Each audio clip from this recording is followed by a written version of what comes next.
Good morning, everyone. Here we are on the Bat Around on a big day in Baltimore sports. A huge day in Baltimore sports. That's not Paul Valley across the table for me, and this is not Paul Valley hosting. Paul Valley is out this week, as you know. I believe he said it last week. I don't know. I don't remember. But Paul Valley is out this week. Ryan Blake, who was gracious enough to come in for us all the time, is here, and we appreciate it, especially on a huge Baltimore sports weekend. Baltimore will face off against the Orioles, I guess I should specify, given that the Ravens are playing a huge game tomorrow in Pittsburgh as well. But Baltimore, the Orioles are playing against the Texas Rangers today at 1 p.m. The first game in Baltimore since October 11th of 2014 as a playoff game. Just a huge day that has been a long time coming. We've all been waiting for it, and here it is. So it's it's going to be really exciting. And Ryan, I know you want to get there as early as possible, so that's why we're here at 9 a.m. this morning. It's the first 9 a.m. game. Well, don't put this on me. You're going to the game, too. I will be there, and I also wanted to move this to 9 a.m. So it's the first 9 a.m. show on Bat Around History. Thanks for being here. If you tuned in with us at 9 a.m. Ryan, huge wild card series that ended up probably a little different than most people could have expected. 4 sweeps. It rarely, I would really say it rarely happens. Yeah, kind of disappointing. Things happen you have 2-game series across the board, and the teams that lost got really beaten down. Like, you look at the Rays, they score 1 run over the entire time, over the entire 2 games. And, Texas coming in, they got really hot in the middle of the season where they were looking like they were definitely going to win the AL West. And then Houston comes out of nowhere at the end. And look, I shouldn't say Houston comes out of nowhere because Houston is Houston. And they're always there. And they're probably going to be back here again as a team that tries to win a World Series this year. They're good. They're always good. Oh, yeah. However, and the camera's not even on me, excuse me. However, you look at Houston, you look at Texas, and they look neck and neck throughout the entire year. Texas kind of falls behind a little bit in August.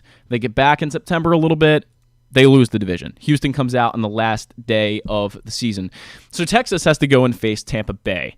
Now, if you look at Tampa Bay, it's kind of a similar story for them. Wouldn't you agree? You look at a team that's kind of up and down all year. Then they kind of falter a little bit. They have some injuries. Shane McClanahan, obviously the biggest one there. He's going to be a Cy Young winner for multiple times in his career, I would think. I think so, too. And, you look at that and you say, okay, Tampa Bay's been really injured. Things haven't gone the best for them. And here we are. They end up facing each other in a series, and Texas absolutely dominates. It wasn't even close. I mean, you mentioned the Rays only scoring 1 run in that series. I know the Rays thing is they pitch and they don't hit, but 1 run in a 2-game playoff series is wildly disappointing.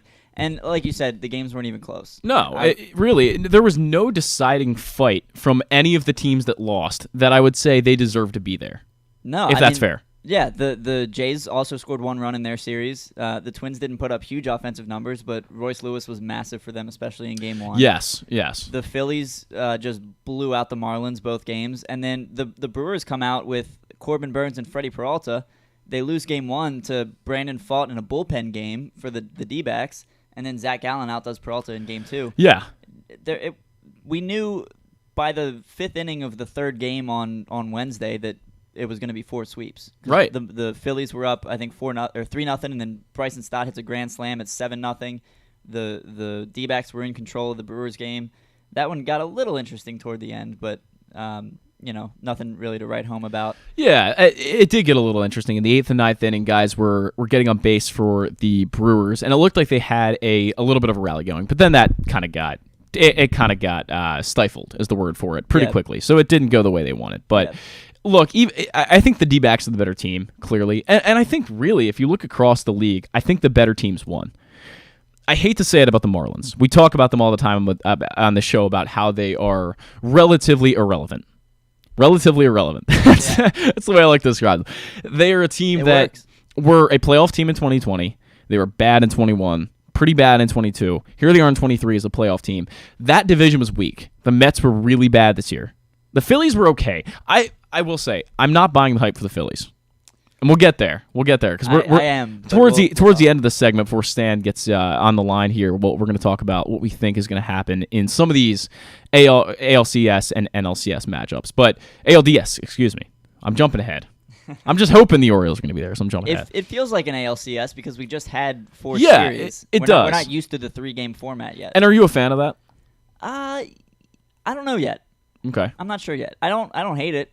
I think I think I prefer it over a single elimination game. I agree with that. I think you play an 162-game series. Yeah. And then you come out here and you play one game to decide who stays in. Right. That seems a little bit off to me. This isn't the NFL. Right. You can't decide a better team in one game, I don't think. I totally agree with that. Except in 2012 when the Orioles. Yeah, obviously. Not in 16 though. That was a travesty. It should have been 3 games. 2016 didn't happen. 2012 was very indicative of who was the better team. So I worry today, and we're going to get to the Orioles later. We're going to get to the Orioles. We'll talk about them in depth, I promise. Orioles banter. Sometime after Mike Bordick joins us today, we're going to do Orioles banter. However, I will say I worry about what happens with the Orioles, what happened to them in 2016 where they didn't hit. They just didn't hit. You don't want to get behind in the series. But, again, we're going to save that for later. Point is of this entire segment is we're looking at these wild card matchups, and again, it was decided victories across the board. There was no one who really put up a fight. I think the Brewers again were probably the closest team to that. Yeah. Blue Jays, they score 1 run, similar to the Rays. The Orioles now are the last team standing in the AL East. How does that make you feel, and what does that mean for the Orioles overall? It was nice to watch both AL East rivals get knocked out early. I would have enjoyed the opportunity to beat the Rays ourselves. I think that would have been really fun. And I'm not gonna lie, I'm a little worried about Texas, but we'll get to that. We'll get there when we talk Orioles. It kind of reminds me of, I think it was a couple years ago in the March Madness tournament. And I don't follow college basketball closely until the tournament, but I think it was either the ACC or the Big Ten. Some team lost like their first 7 games in the tournament and got knocked out, and there were like 1 or 2 teams left. It kind of feels the same way to me. I know it's a smaller cluster of teams here, but to be able to say that we're the last team standing in the AL East after fighting with the Rays for 162 games and coming out 2 games ahead of them at the end of the season, it's a good feeling knowing that we're the last guys. It's pretty unbelievably special. I think you look at this division for the entire year, the Rays were really close. 99 wins, and the Rays are now out. And all it takes is 2 games. That's the crazy thing about it. And even though I really hate the 1-game series, and I'm glad that's gone, it still feels like the Rays shouldn't be out of this thing in 2 games because they were so good all year. But then again, you look at the injuries, you look at the things that happened, and it's similar to the Blue Jays. They probably were not the best team in the AL East. I think the Orioles were a better team than both of them. I think they're more talented on paper. I think they played more talented this year. I think both those things are true. And we saw that. Now, the Orioles could get bounced by the Texas Rangers in their first matchup of the playoffs. And I could be eating my words and saying, wow, I think maybe I think Tampa Bay in a 5-game series might have done a little better. I don't know. I really have no clue. These things are all hypotheticals. But you look at the Blue Jays and it feels good. 1 run scored over the entire 2 games.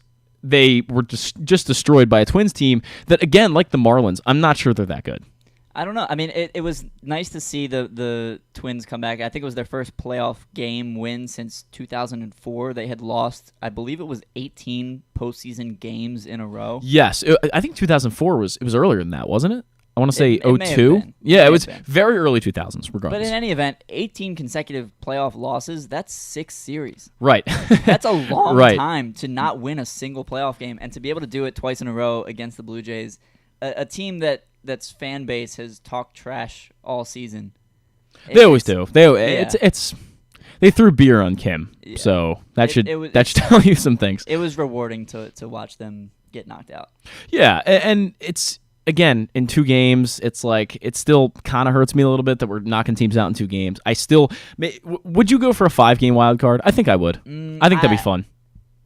I think that'd be fun. Because then there's how long of a gap for the teams that get a bye? Well, you'd have to extend, I guess, things pretty deep into November. Like November 15th, 16th, they're probably ending the season instead of... That's a little late for me. It's a little late. It's going to get cold. Things get weird. Yeah. So unless you want to start fair. The season, before the last week of March.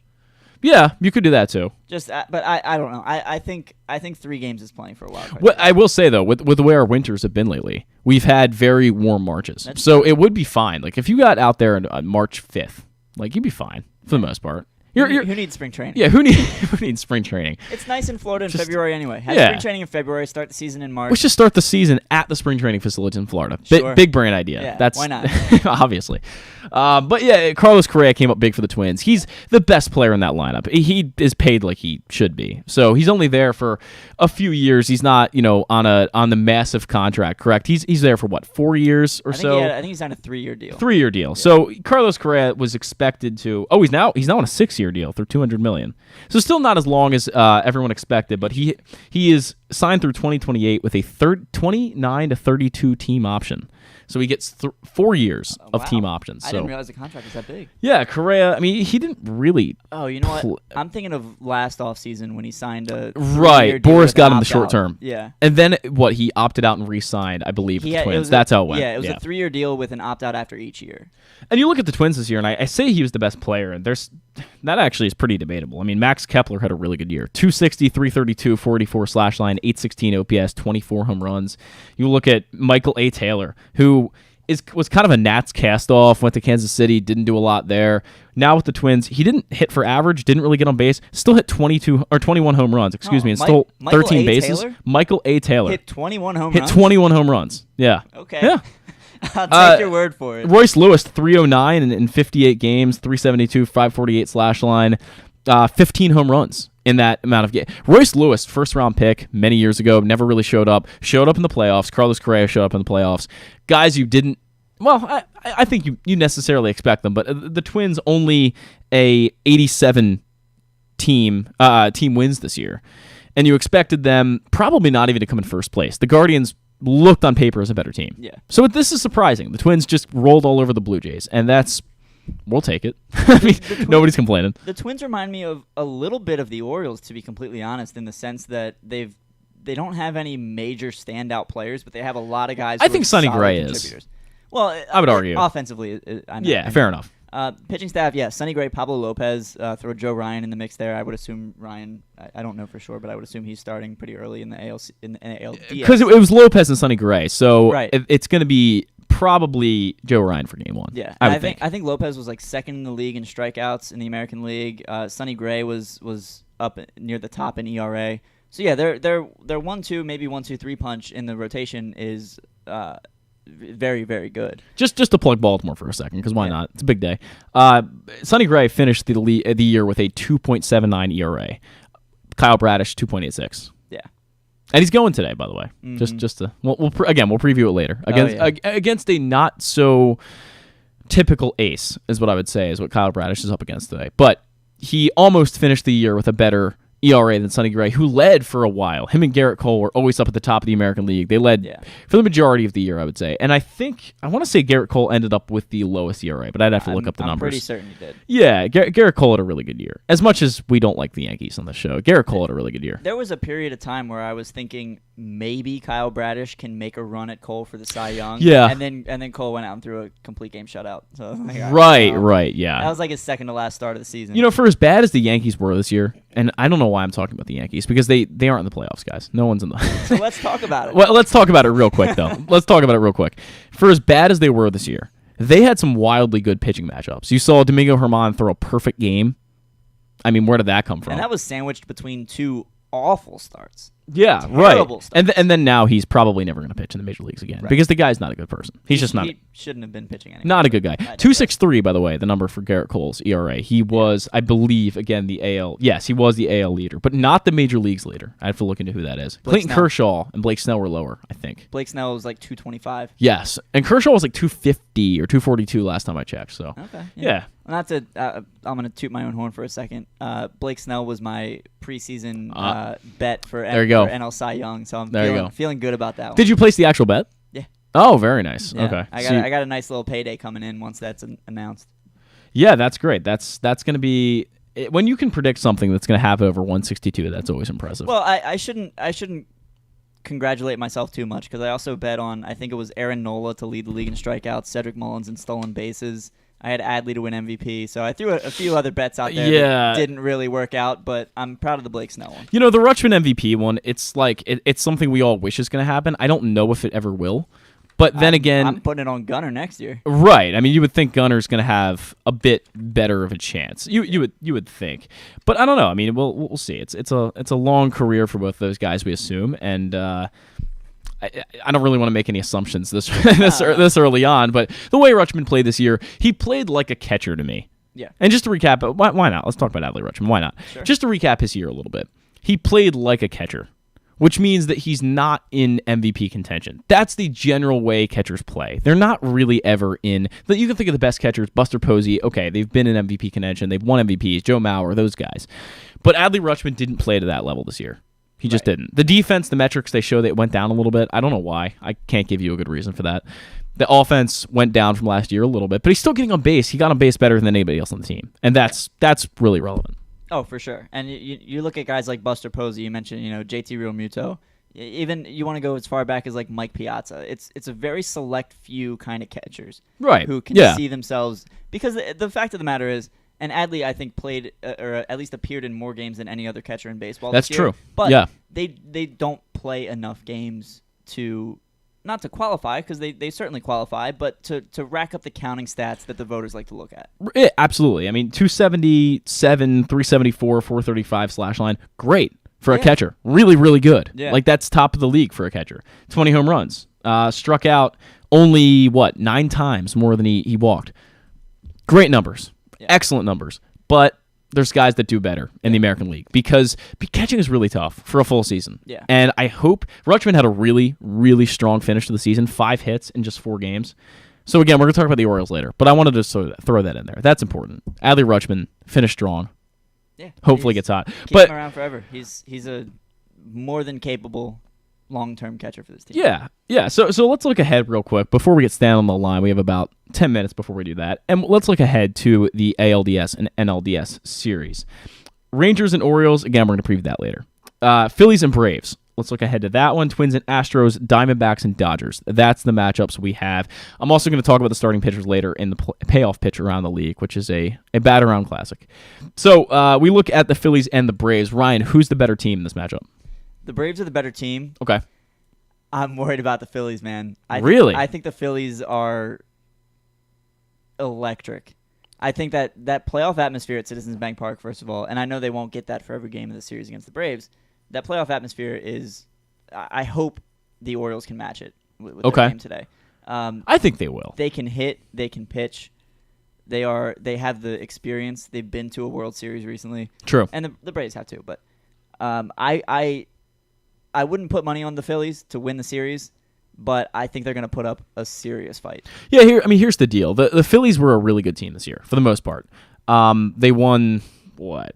What's the number? They were over 90 games, I believe. They were somewhere around there. But the Braves are the best team in baseball. So for me, I don't look at the Phillies and think they have much of a chance here. I just don't. I think the Braves have not a weak spot in their lineup.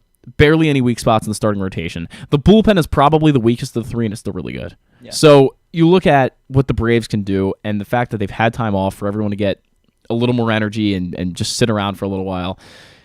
I think that's going to be really good for the Braves. And I think the Phillies are going to come in really hot, and it's going to be a really good series. But I don't know if I can ever, in any bet, say that the Phillies are actually going to win this one. Yeah, I wouldn't bet on the Phillies. I do think the Braves will ultimately overmatch them, but I do think the Phillies have a shot to put up a fight. But that Braves team, like you said, top to bottom, they won, 103 games? They can go through anyone. It's a dirty lineup, a dirty rotation. The Orioles were a couple pitches away from sweeping them in Atlanta. They were. Which gives me a little hope for this Orioles team. But, no, I mean, look, you look at the Braves, top to bottom in their lineup. Everyone is dangerous from 1 through 9. They have at least 3 aces, I think, in that rotation.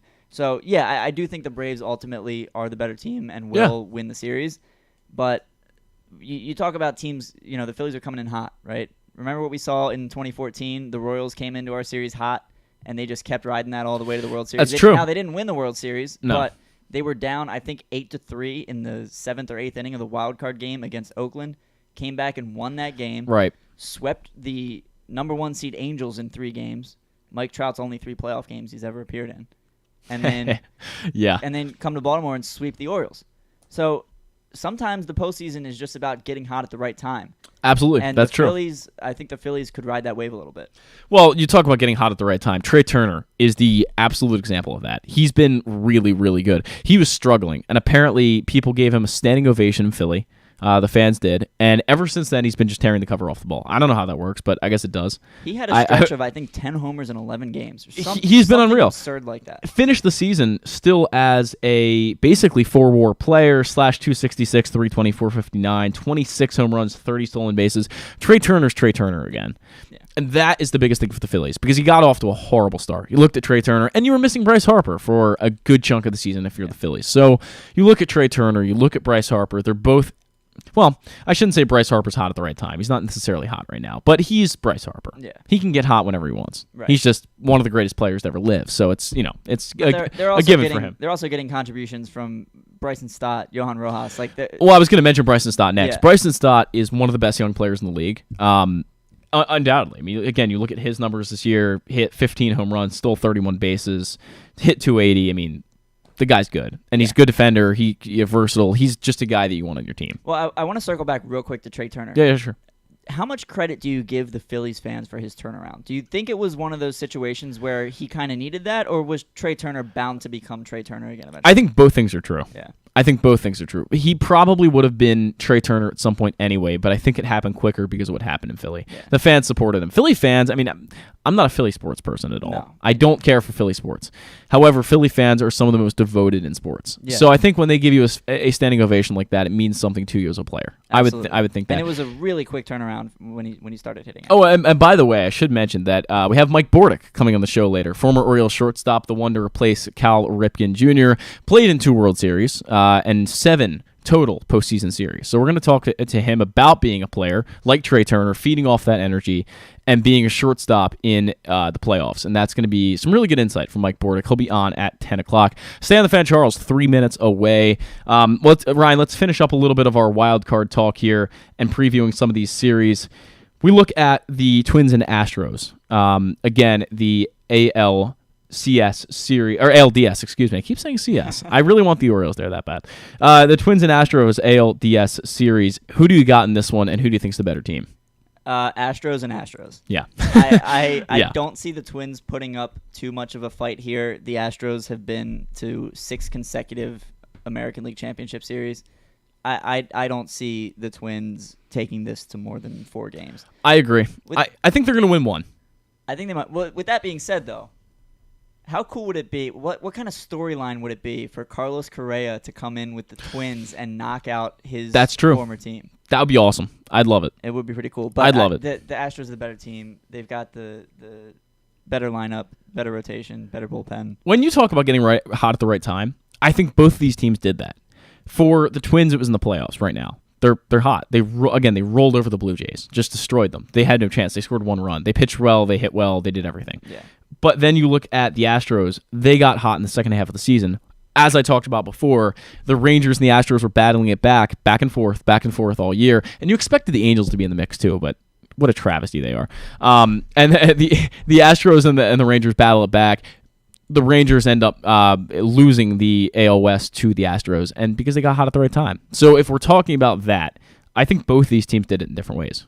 I think so too. Now the Twins in the postseason, in that series against the Jays, they had 2 extra base hits.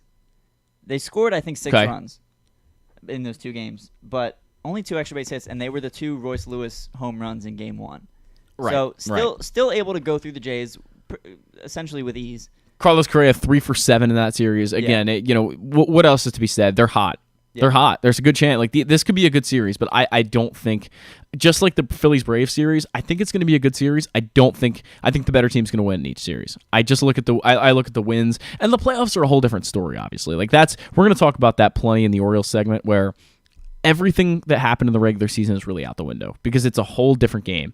However, I do think in both of these series the better team is going to win.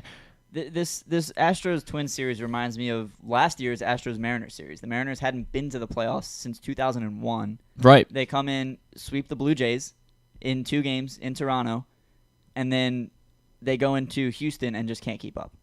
Yeah. I mean, it's hard to believe. But and now the Twins, who just won their first playoff game in a couple decades, Right. they're coming into Houston, and they're going to try to knock off the reigning AL champions. it's still hard to digest 4 sweeps. Like I just can't get over that for the wild card. It's hard to weird, believe man. that And then no game went to 3 games. And then there's a 2-day gap between the Right. wild cards. I didn't like that. The scheduling felt, I guess it's right, but it felt off because, again, the MLB did it right, but it felt off because we only had 2-game series across the board. There was no baseball on Thursday night. So why not delay? So the NLDS, all the games start today, and then the National League is off tomorrow. And while I get Stan on the phone, give us a preview of Diamondbacks and Dodgers, if you can do that for us while Stan's on the line. Yeah, for sure. So Diamondbacks Dodgers, I think that's another one where the better team is going to win, and the better team is the Dodgers. The D-backs have a lot of young firepower. They remind me a little bit of the Orioles in a sense, just purely based on the fact that they've got Corbin Carroll. He's their version of our Gunnar Henderson.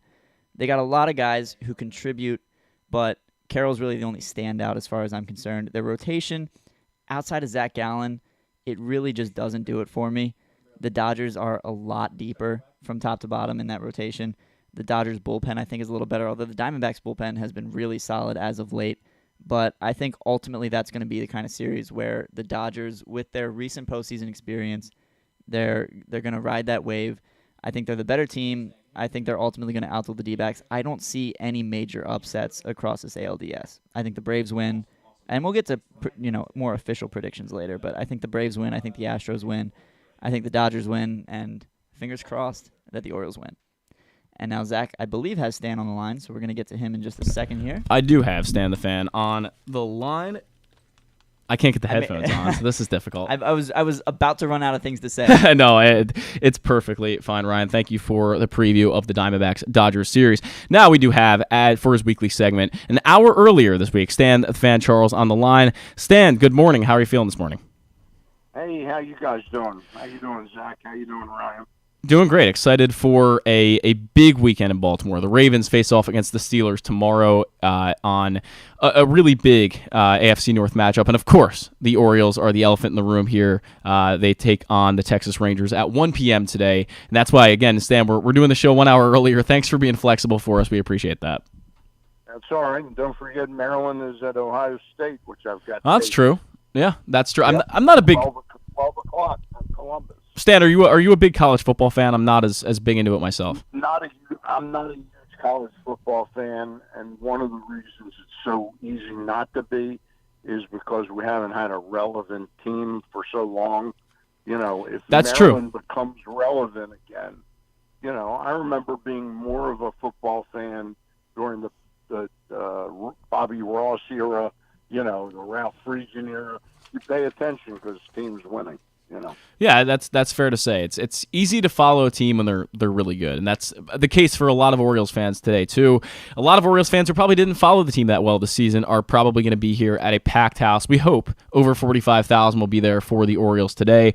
Now, Stan, I want to first start talking about the wild card series and what happened. Obviously, 4 sweeps across the board. Now we're going into the divisional series for each league. What did you think about 4 sweeps? Could that ever have been expected by anyone? No, I don't think it could be. Although I heard my friend Peter Schmuck was telling somebody that it would be a good bet going into Wednesday, that he thought it would be a good bet to go over to the casino and bet on 4 sweeps. Now, Really? He didn't say that before Tuesday, but he said it going. He looked at him and he thought it was a real possibility. That probably would have been a nice parlay.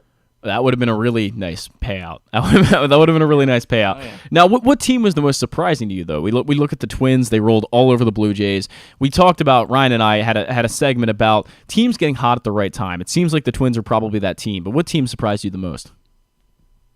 I would say, given how good Milwaukee has been, I think the collapse of the Brewers. Really? Okay. Was surprising when they had the 3-0 lead in Game 1, and they had a little bit of the upside, in my opinion, on the starting pitching matchups. For them not to at least represented was kind of surprising. I mean, look, we had 3 surprises. I mean, that Tampa went down so easily, and also that the Toronto Blue Jays went down so easily. So we had 3 of 4 surprises to a certain extent. To me, Arizona was probably a little bit of the most surprising. But I'll tell you, the most surprising performance was Nathan Eovaldi coming back, off of the IL in early September. Had made, I think, 4 or 5 starts, had a 9 ERA in those starts. Now, we had Mark McLemore on Glenn Clark's show yesterday, a former Oriole who does some Ranger broadcasting on the Bally network out there, which is equivalent to Masson. And he said, for Eovaldi, those 5 games, now keep in mind, this is while Texas was trying to win the division and stave off the Mariners, that those 5 games were equivalent to like a pitcher in spring training, getting in shape. That's shocking to me that they put him out there not thinking he would pitch that well. And all of a sudden now, in the first playoff game, he looked like vintage Eovaldi.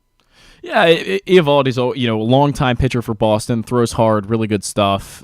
Goes over to Texas and only pitches in 25 games this year, but 3.63 ERA. He won 12 games out of those 25. Really good year for Eovaldi. And then again, you talk about him. Well, he had a really good year, but you know what happened to him after the All-Star game? He was 12-3 at the All-Star break, and he ended up 13-9.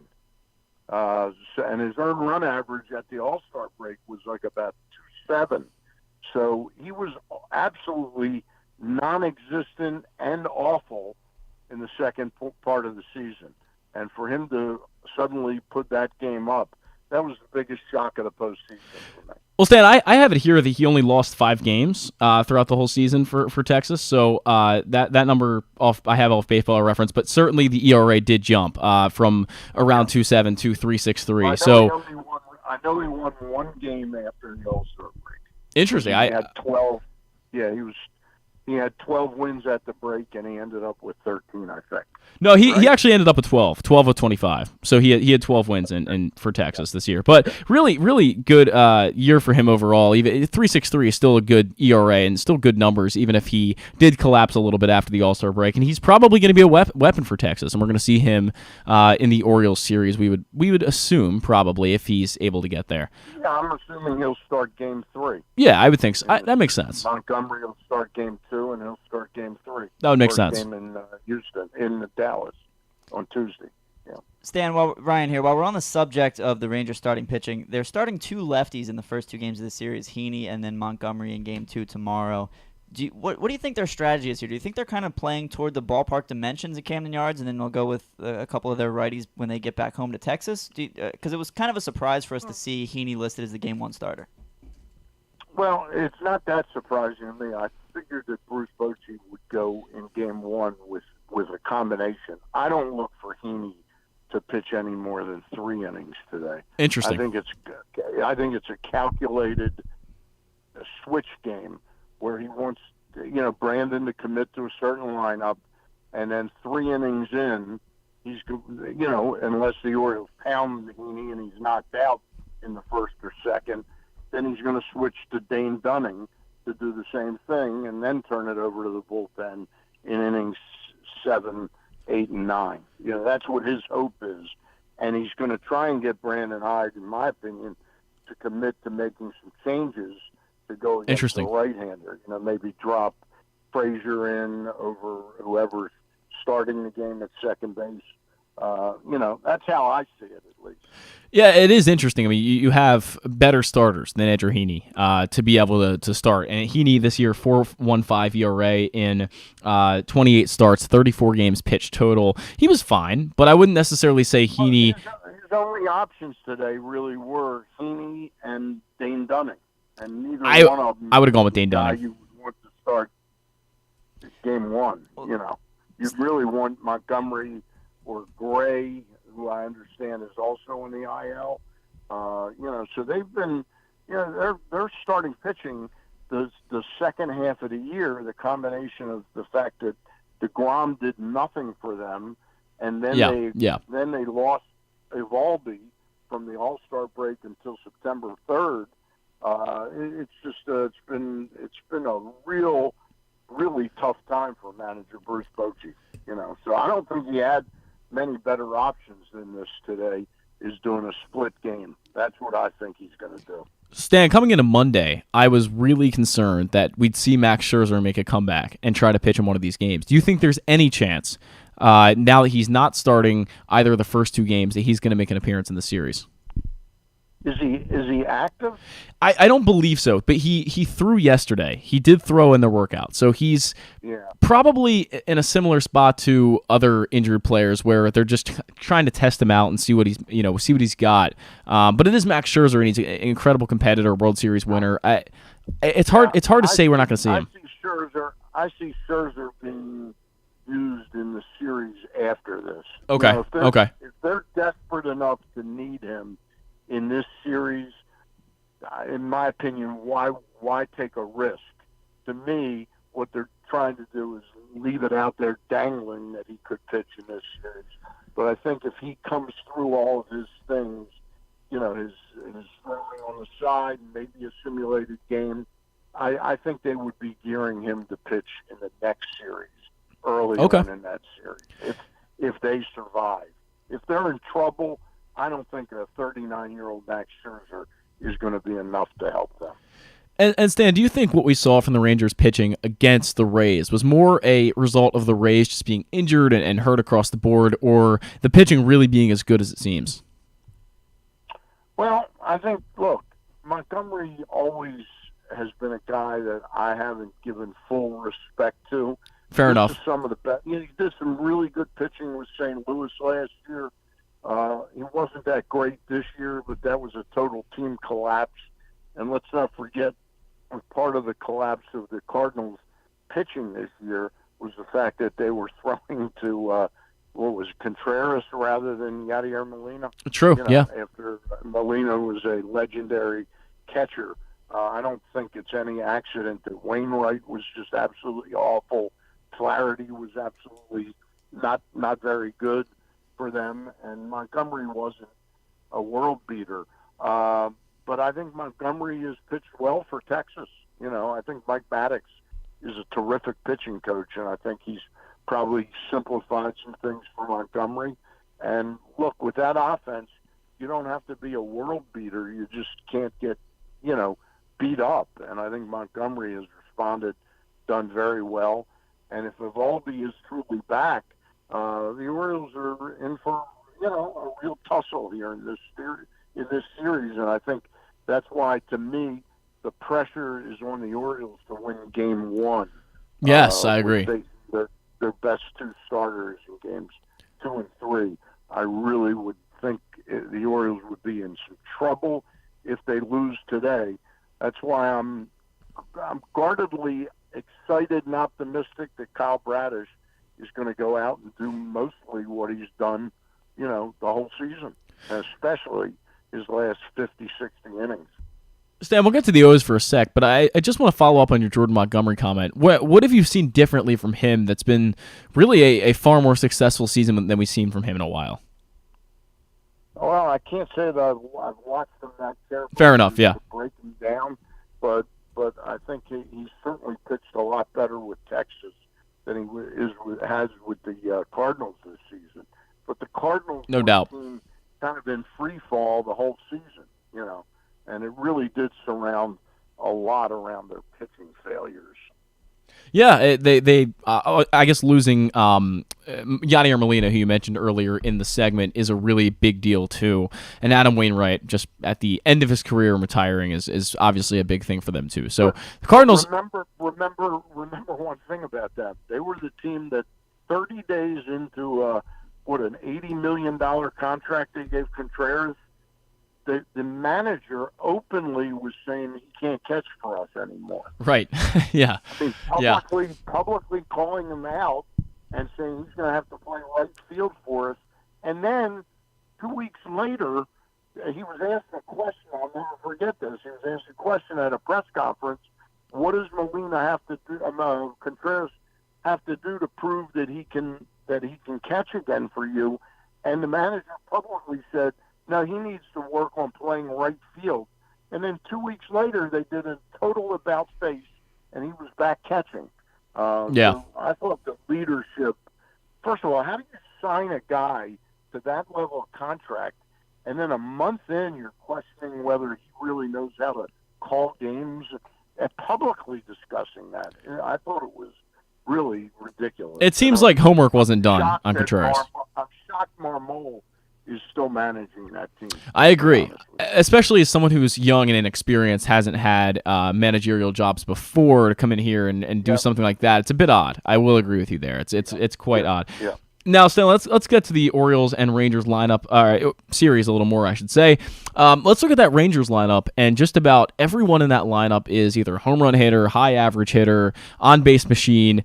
What are you seeing from them, and how hard is it going to be to stifle guys like Corey Seager? Well, it's that is not an easy lineup. No. To get around, but we had who did we have on yesterday? I'm trying to remember. We had somebody on Glenn's show that was talking about Kyle Bradish, that when he really started to use the two-seamer over his four-seamer, that a lot of things changed for him. Interesting. Look, in his last 57 innings, he's given up 2 home runs. Wow. If you take out one game, because I'm, from talking to me every week, I'm big on if you take this 1 or 2 games out of somebody's record. Well, if you take the game out September 14th when he gave up 4 runs in 7 innings against Tampa, which isn't a horrible outing, it's just not a spectacular outing. His ERA in the last 50 and 2/3 innings is like 1.4. His WHIP is 0.8. And he's given up 1 home run in those 50 and 2/3 innings. Wow. So, yeah. Whatever it is he's got in his secret sauce, he seems to know how to keep the ball in the ballpark. So I'm looking for him to pitch a big game. I'm sure he'll have some opening jitters. So that first inning is going to be very important for him to get through to make, quickly. Stan, I think back to 2014, and we saw Chris Tillman come out in Game 1 of the division series against the Detroit Tigers, and he strikes out the side. Ian Kinsler, I think Torrey Hunter, and Miguel Cabrera, and he was pumping 95, 96 miles an hour on his fastball on those strikeouts after sitting around 91, 92 for most of that season. Does Bradish strike you as the kind of pitcher who would have that kind of playoff adrenaline? Do you think it would take him up a notch like it did with Chris Tillman, or do you think it might cause a little bit of, lack of command, a little bit of, big difference, and that's great memory you got there, because I didn't remember that. But the big difference to me would be what this pause of 5-6 days is going to do. Whether that can lead to more jitters, where you're sort of you're overtaken by the jitters early in a game like this, and you walk a batter or two. That's not Kyle's game. So the big thing is he's got to pound that strike zone and stay ahead of the hitters. Now, conversely, I think they're going to be trying to, rather than kind of hijack him, or what's it called when you surprise attack him on first pitch swing. Ambush. I think they're going to be aiming at getting his pitch count up. Sure. And getting him out of there in 4 to 5 innings. So I don't know how aggressive they'll be, and that's why it's imperative for him to be aggressive in the strike zone and get ahead of their hitters. Now, Stan, obviously we look at the Rays, and we know them being in the AL East, and they know the Orioles really well. They've played them a ton of times. The Orioles won the season series, and they played well against Tampa Bay, much better than they have in the past 3 or 4 years. But do you look at this Rangers matchup as more favorable, considering that you're looking at a team that doesn't know the Orioles that well? Well, the teams played 6 times this year, and they played very early. Yep. Remember, Bradish was the starter on the mound when he got hit by that comebacker and had to come out of the game. True. And that led to Tyler Wells being back in the rotation. Didn't Tyler Wells pitch like 5 or 6 one-hit shutout innings? It was like 5, yeah. Yeah, but they were 3-3 against each other. I mean, I don't see either team having an advantage that way, that they don't know us, we don't know them. We played enough, and their scouts have seen us enough. I don't think that's a big advantage either way. Yeah, it's shocking to me to see a 99-win team like the Rays fall to the Rangers so quickly. What was your take on that series, if you ever got to catch a game? I did not. The way the playoffs have evolved the last few years, I don't get to see all the games because Fair enough. surprised me why you wouldn't want to have at least 2 hours between every game. But I would think that Tampa fought their asses off all year long, and they came out of their dugouts and looked in the crowd and saw 19,000 people. Yeah. I think it was deflating to them that this is all the fan support we get. Now I mentioned that Sure. to somebody the other night who laughed that off. Oh, they don't care about that. And I heard that the second game, I heard it looked like they may have announced 11,000 people for the second game, but Wow. that there may have been as like 3,000 or 4,000 people in the ballpark for that game. So I think that now that's not going to take place today. It's not going to take place in Atlanta. Yeah. These stadiums are going to be raucous in most venues, and I was really surprised by that. With the good news, Me too. that Tampa had the stadium, albeit in St. Pete, but they're getting a new stadium, and I thought the fans would rally around this team, Right. and they didn't, and I think that set them off a little bit and got them off their game a little bit, because certainly the way they played defense, their heads were somewhere else rather than in that game. And Sam, we're going to have Mike Bordick on here at the show later, and I'm going to ask him about that. Yeah. I'm going to ask him, how does energy feed into what you do as a player, and how do you Yeah. kind of look around and say, okay, there's only 19,000 people here. How do we actually bring any energy from that? And that's probably the Rays are used to it, because they play to small crowds really every year. Even in good playoff games, they play to small crowds. So it's sad to see, and I did a segment on the show last week about the stadium being in St. Pete. As much as I'm not a Rays fan, I really don't care all that much. It's sad to see that they're making the same mistake twice. What, by putting the stadium in St. Pete? Correct. Yeah. I don't see it as that big a mistake. I think the cost to do it in Tampa were probably too great, so they were able to work a deal there. I think the larger issue is people don't want to go indoors in Tampa, St. Pete. Yeah. I think that ballpark, I have not been inside of it, but I've never heard a good word about it. But it's interesting, while it hasn't helped them from a business standpoint, they have a tremendous home record, which is all the more surprising that they got blown out so easily. Yeah, it's hard to believe. 99 wins, and they're good every year. It's been for the past 5, 6, 7 years. Tampa Bay's always been in it. This year, I think the injuries just got the better of them. A commenter mentioned they were just totally worn out. That seems like the case. They were just so worn out that things just didn't go their way this year. So I don't know. We'll see what happens. We'll see if Texas brings the same fire to the Orioles series. Now, speaking of the Orioles, Stan, you look at the bullpen. Obviously, without Felix Bautista, it was announced this week that he's going to have Tommy John surgery and will be back in the spring of 2025. How big is it that the Orioles are missing Bautista down the stretch here and then all of next year? Well, it's certainly big when you lose the best closer in baseball. Yeah. And I'm not saying that a couple of the games weren't without a little drama late in the games, but I think this bullpen has the necessary pieces now. I've got one question for you guys. I was busy doing a lot of stuff yesterday.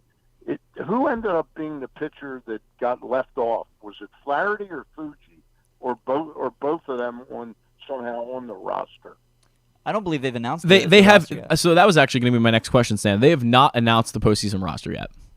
And to my knowledge, Texas hasn't either. Don't have to, and it's possible.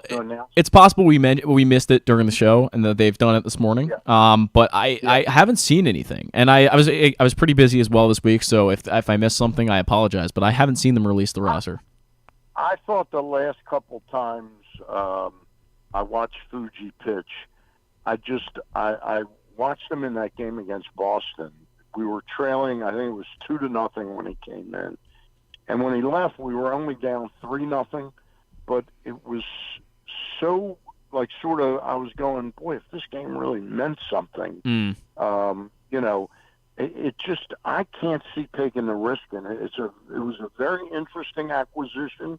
I'm glad we kind of own him for next year, where they can really work with him in spring training and maybe get him somehow seeing some type of psychologist or sports psychologist. Something is with him, because it's awfully different when he came in like in the 5th inning of a 5-0 lead rather than the 7th inning of a 1-run game or something like that, you know.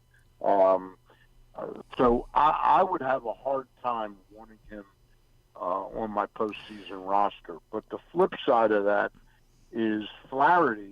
When they moved him to a relief role, he only pitched one time for about 8 days. Right. Where I thought, hey, we're going to win it looks like we're going to win the division. Get him in 2 or 3 games during that time period, so he's used to warming up. They only brought him in again on the Saturday game, I think. Correct. Or the Sunday game against Boston. It was that weekend, yeah. That wasn't a really great tryout as a reliever. That didn't warm the cockles of my heart to watch him those 2 times he pitched in relief. I thought Flaherty, with the lack of the phantom runner, you know, the ghost runner in the playoffs, that if you get into a situation and you're down to like 2 pitchers, and Flaherty's one of them, he could go out and give you 4 innings. Yeah. You know? I don't know if I'm not sure. I'm not sure how they'll play it.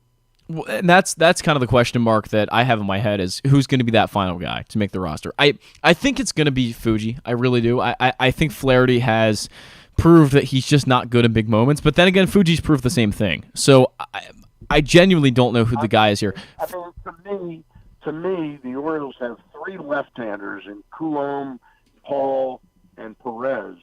But to me, probably the steadiest guy they could put on the postseason roster would be Cole Irvin.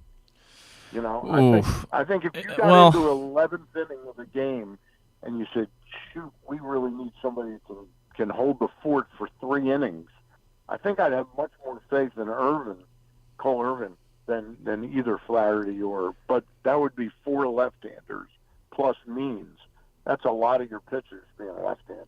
Well, I was going to mention the same thing as you. I think Flaherty provides that length that's going to be valuable in the playoffs, because it is. Everyone's tired down the stretch, and when you can get a guy that hasn't really pitched that much, as you just mentioned, the past few weeks, that's probably going to be a benefit to them. So maybe Flaherty is that guy simply because of the length. That's a good point.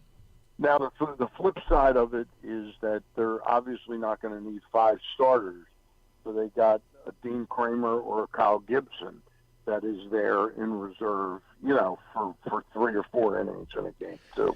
Right. Yeah. But they would most likely be used in the first 9 innings, you know, to pitch length. You would think so. Not sitting there as the last survivor for your pitching staff, you know. Stan, final question before we move into predictions, some predictions for the championship series. But who do you see closing for the Orioles right now? Is it Tyler Wells? Is he the guy? I think probably Wells. I think if the situation's right and there's 3 definite right-handed hitters, could to know. I think it's going to depend upon sort of what the matchup is. You know, we get hung up in who's going to finish the 9th inning, but sometimes, you know, now more and more it's become a little more sophisticated to pitch your best pitcher where the best hitters are. So I'm not going to predict it outright, but I guess Wells probably has nudged in front of Cano right now. All right, fair enough. Now, Stan, I want to move on to predicting the winner of each of the division series to move into the championship series. Now, we're going to skip the Rangers and Orioles because we just talked a good deal about them, but Phillies and Braves, who do you have in that one? You know, the Braves are a big, big favorite, and there's no question they've been the best team in baseball. I think that's going to be a very tough series. I don't think that's going to be a sweep. So I think that's a 4 or 5 game series. Okay. I'm going to take a chance and say that the Phillies somehow survive.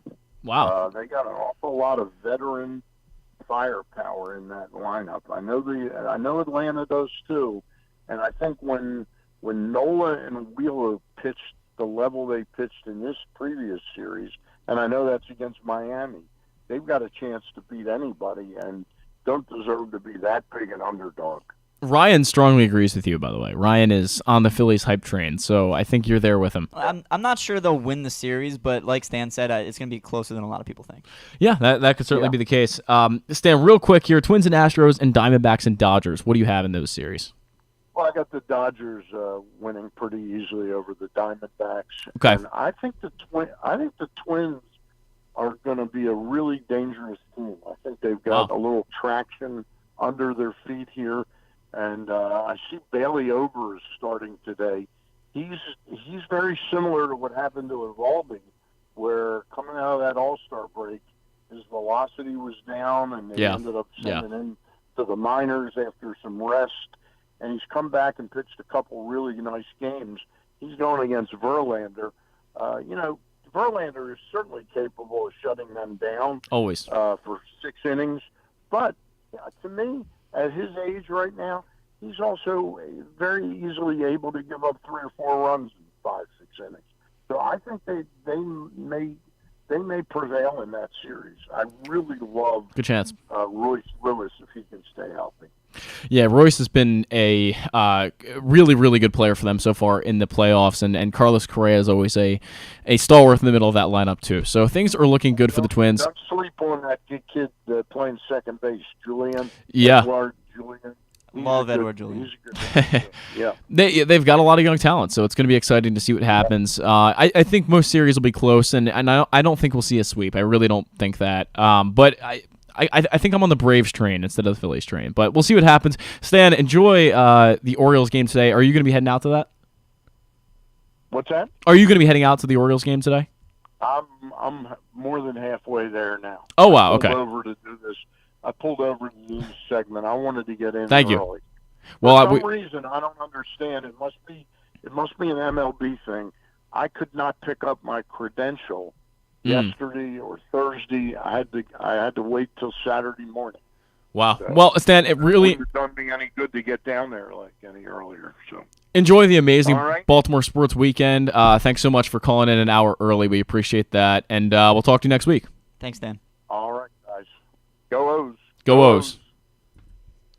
That was Stan the Fan Charles on for his weekly segment. Stan's always really good, gives us a lot of insight. And this week it seems like, he's really excited. Everyone's really excited for what's about to happen. And we're going to preview everything coming up. Mike Bordick is going to be joining us later in the show at 10 o'clock after the first break here. But don't forget that Stan the Fan Charles has changed up the format for his weekly shows. Now, every Monday at 6 p.m., Stan will be joined by former Orioles pitcher Ross Grimsley and PressBox's managing editor Luke Jackson to break down the latest with the Birds. And every Thursday night, Stan and Gary Stein will chat with a different newsmaker from the world of sports. And this week, Stan and Gary caught up with Maryland radio analyst and former Star receiver and returner Steve Sutter.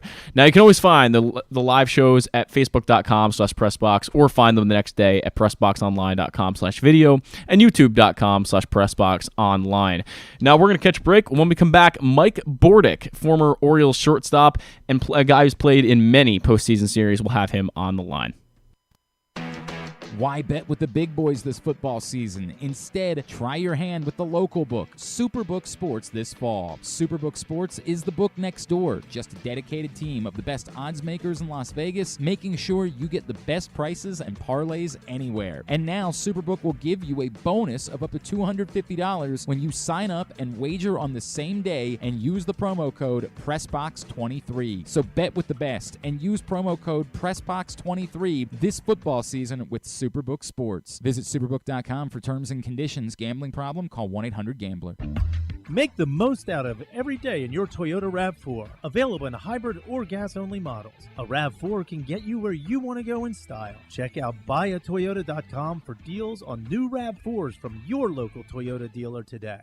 What's up, everyone? It's Tyus Bowser, and I've had so much fun hanging out with Rita and putting up with Glenn the last couple years that I've decided to do it again. Season 3 of the Tyus Bowser Show is happening this year, as we'll be all over town, giving you the chance to get to know me and some of my teammates. As we talk football, life in general, and just say what needs to be said. You can find out more about the show by going to pressboxonline.com/Bowser. If you don't live in the area, you can watch the shows live on Facebook and YouTube. And if you miss one, you can listen Friday nights at 105.7 The Fan. So we'll see you all season long for the Tyus Bowser Show, a partnership of Pressbox and Great Ace Memorabilia. The next Tyus Bowser Show is Tuesday, October 17th at Mother's North Grill in Timonium. It's brought to you by Superbook Sports and AJ Michaels, and if you or a loved one have a gambling problem, visit helpmygamblingproblem.org.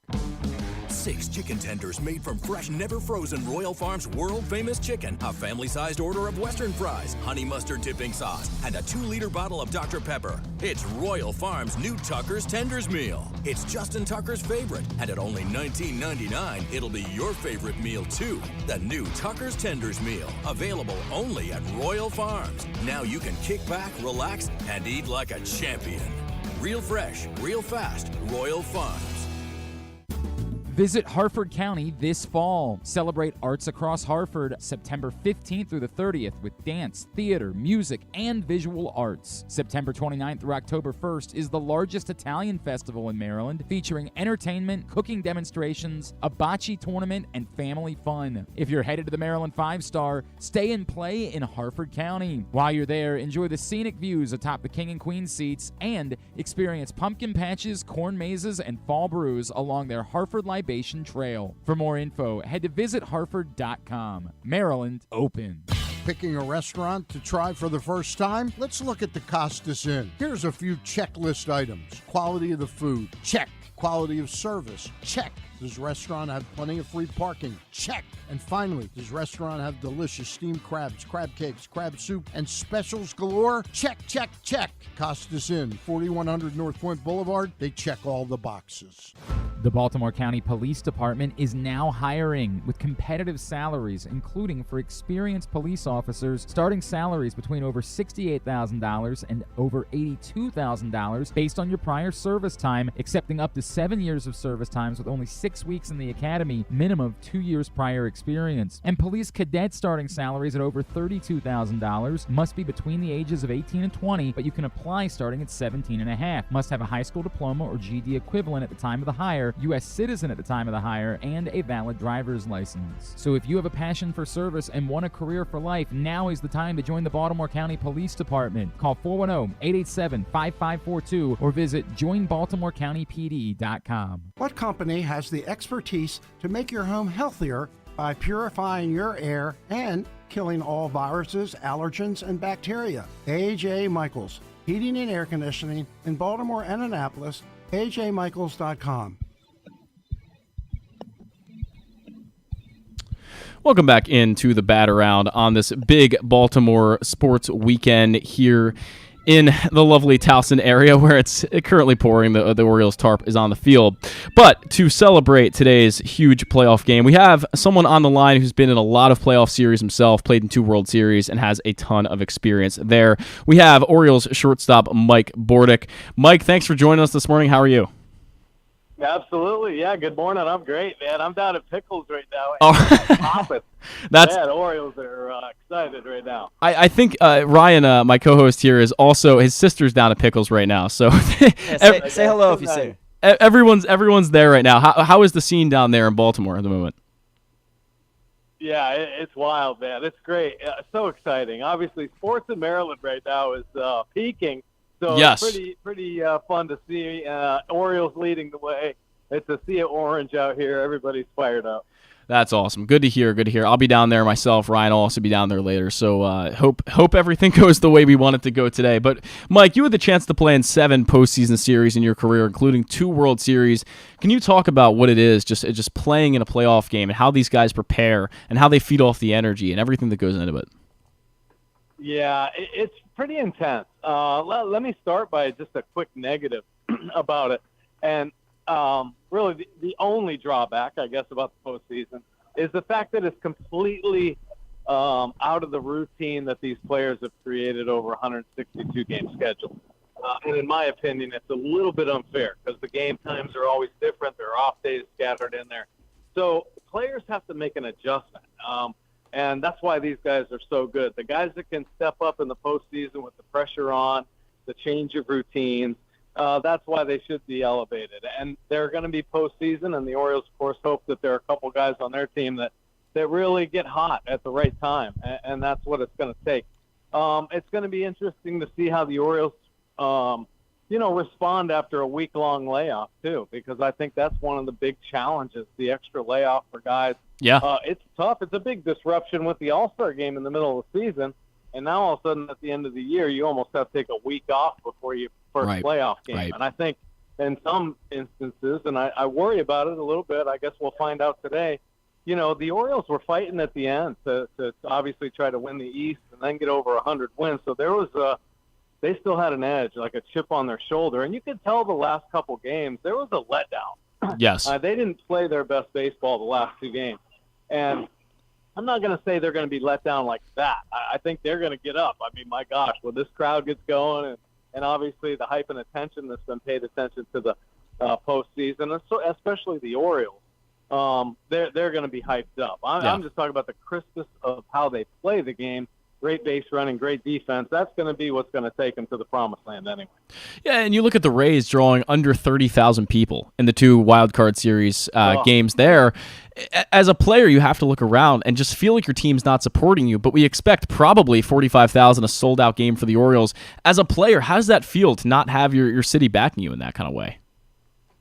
Yeah, it's sad. I mean, it's sad for Tampa because they're one of the models now in the game of baseball as far as how to have sustainable success with a limited payroll. And I think the Orioles have kind of taken on that model a little bit, and now it's just a matter of, are the Orioles going to be able to have that same sustainability that the Rays created down there? And I think it's embarrassing, really, that they couldn't fill that place up and honor that Rays baseball team that's done so many good things. And just to get to where they were with so many injuries they had is mind-blowing, too. So, it was a little disheartening, but I know this. Camden Yards is going to be full today, and then there's going to be spillover. This city is going to be full of orange. I mean, it's going to be unbelievable. No doubt. Mike, you were the starting shortstop for the 1997 Orioles team that went wire-to-wire as division champions. They were the top seed in the American League. And for the first time since then, the Orioles currently have a top-seeded American League team. What is it like to have those kind of expectations on your shoulders as the top team in the league going into the postseason? And do you see comparisons from that Orioles team in 97 and this team in 2023? Oh, my gosh, only in the fact that they're really good teams. I think that 97 team was maybe the best veteran-laden team I'd ever been on. Yeah. I mean, they just had quality pros up and down, guys that knew how to do it. And Davey Johnson basically just rolled the balls out and said, go get it, boys. And that's what we did all year long. It was so much fun playing.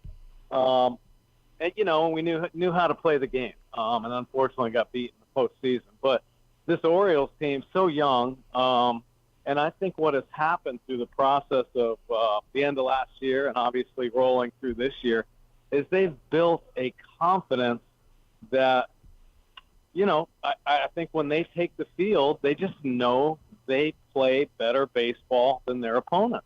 And, some nights pitching might get them and some nights, something might go not their way. But for the most part, they just play baseball better than every other team. And I'll tell you what, you put the Braves on paper and stuff like that, and, they look like the greatest team. The Dodgers got some incredible players. But running the bases, catching the baseball, understanding situations, not making bonehead mistakes on the bases like young teams typically do, the Orioles haven't really done that. They've just been consistent night in and night out. And I just feel like they step on the field with their chest out. A young, somewhat naive, but confident group of guys that knows they know how to play the game right. And, Mike, you talk about the 97 team having a lot of veterans and now this current team having a lot of youngsters, but they do have a few guys who have postseason experience. You look at guys like Kyle Gibson, who was there with the Phillies. Jack Flaherty's been there with the Cardinals. Aaron Hicks with the Yankees. Even Adam Frazier last year came up big for the Mariners in their series against the Toronto Blue Jays. How important are those kind of guys on a young, inexperienced team taking on their first playoffs? Yeah, I think they're invaluable, to be honest with you. I think experience in the game of baseball really bodes well for the success of all players. I think sharing in experiences, because that's really how you become a really good pro, is just through your repetitions of the experiences you have out on the field. And the guys that have done it the most and been through the most in the game, they hand that down to the young guys, and it helps them just to talk through these kind of situations. So Yeah. I think it's great. I think, we talk about the Orioles' young superstars, but there's a nice handful of veteran players that have helped lead this group, and like you said, have had postseason experience. So I think that's really helpful for these young guys.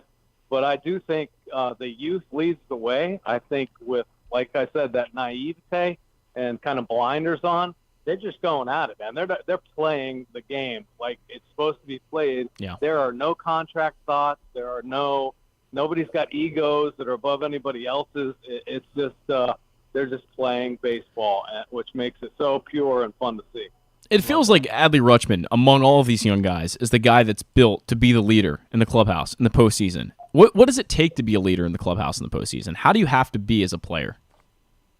Yeah, he comes as advertised, and coming from Oregon, where he had a couple College World Series appearances, I think helped him, and then being a catcher, just playing that position, I think when you put the equipment on, I think leadership is part of that position. No doubt.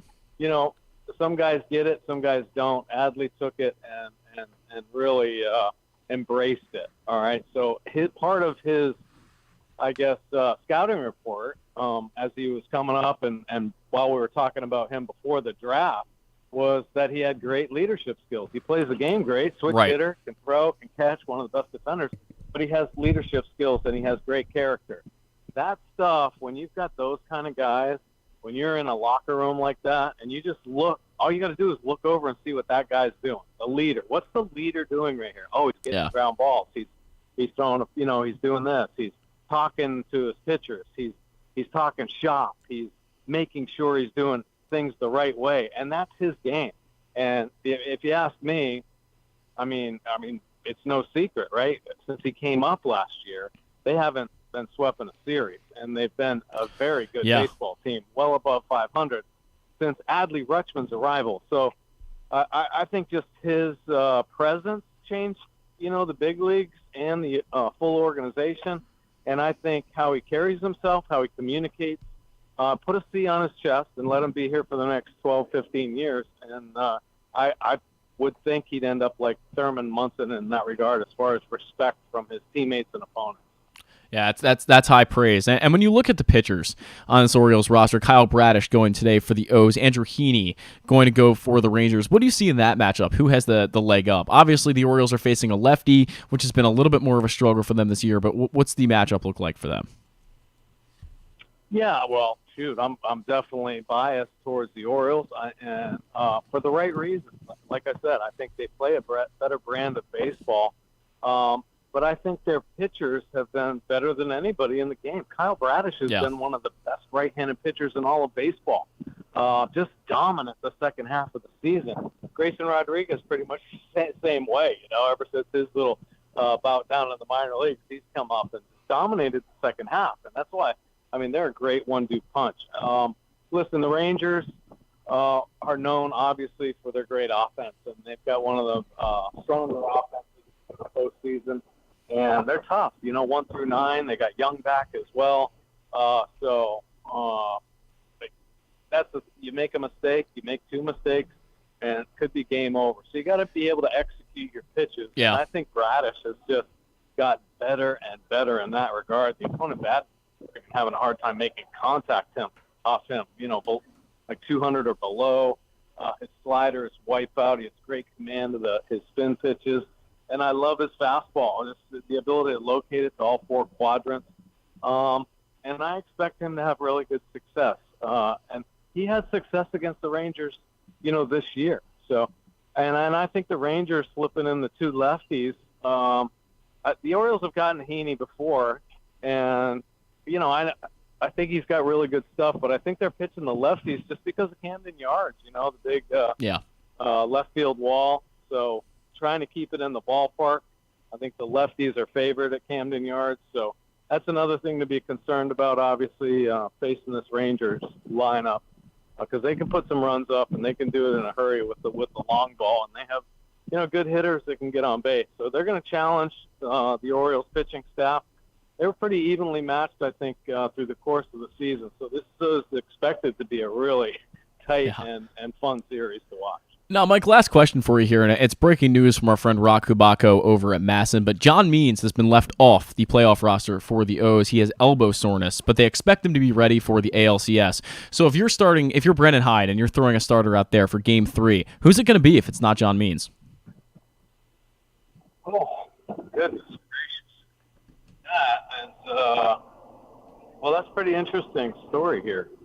Yeah. My first concern is for John Means, obviously, because I thought he'd be a big weapon in this series, maybe to help kind of neutralize some of the left-handed bats, obviously, that the Rangers have, like Corey Seager, for instance. So, I guess you go next man up. So you got a couple really good choices, right? I mean, Gibson and Kramer, I think both have earned opportunities to be in the rotation.